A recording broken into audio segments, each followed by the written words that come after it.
tay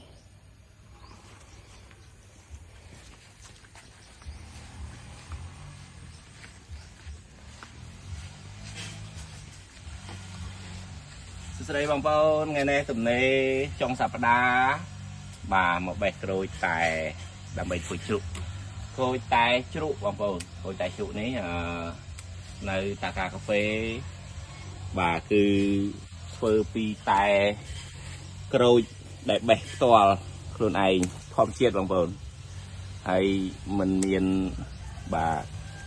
สาธิตទីមីទេតែសារខ្ញុំដាំដាក់ជីធម្មជាតិបាទមិនមានបាញ់តាមគីមីទេបងប្អូននេះហើយការញ៉ាំតែជ្រូកបងប្អូនគឺមានសារៈសំខាន់ពិសេសចំពោះសុខភាពបាទនេះជាពិសេសនេះលើសចិត្តខ្លាញ់អីចឹងបាទញ៉ាំអាហ្នឹងគឺកាត់បន្ថយចិត្តខ្លាញ់បាទធ្វើឲ្យសុខភាពរបស់យើងល្អបាទរំលាយចិត្តខ្លាញ់អីចឹងទៅបាទហើយសម្រាប់វិញបងប្អូនតែជ្រូកហើយតែបៃតងបាទជួយបង្កើនដល់បាទសុខភាពបងប្អូនដូចជាបាទសម្រាប់ក្មេងជាងវិញអីចឹងបងប្អូនអញ្ចឹងនេះបាទខូចតែដែលខ្ញុំយកទៅធ្វើតែជ្រូកនៅប្រចាំតាកាកាហ្វេគឺបេះពីដើមបាទខ្លួនឯងអញ្ចឹងហើយបងប្អូននេះបាទធំមែនតើនេះបាទធំល្អ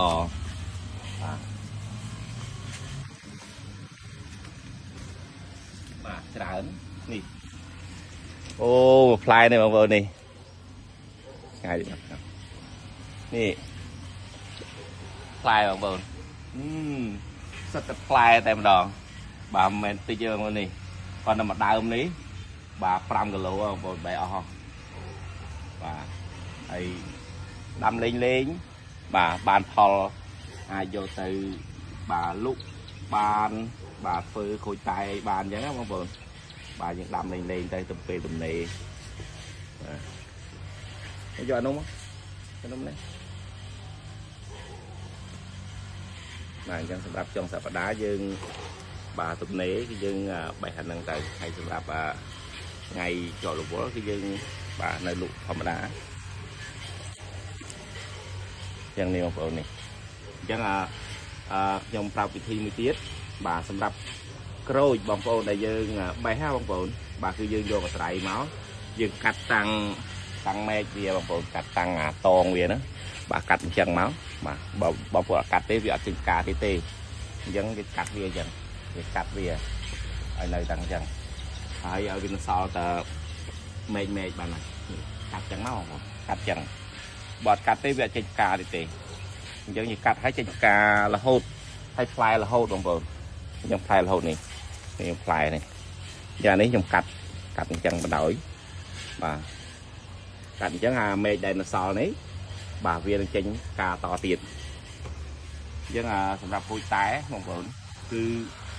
វាអត់គិតរដូវទេឲ្យតែយើងតែងវាកាត់វាហើយដាក់ជីចាក់ទឹកទៅបាទគឺវាចេញផ្កាហើយចេញផ្លែបន្តទុំបន្តឲ្យវាគិតដល់ដែរអញ្ចឹងអរគុណបងប្អូនដែលបានមើលវីដេអូនេះហើយកុំភ្លេចបើសិនជាបងប្អូនចង់ញ៉ាំពូជតែពូជឆ្មានៅតាកាកាហ្វេគឺបាទដូចពីធម្មជាតិពិតបែបហ្នឹងបាយ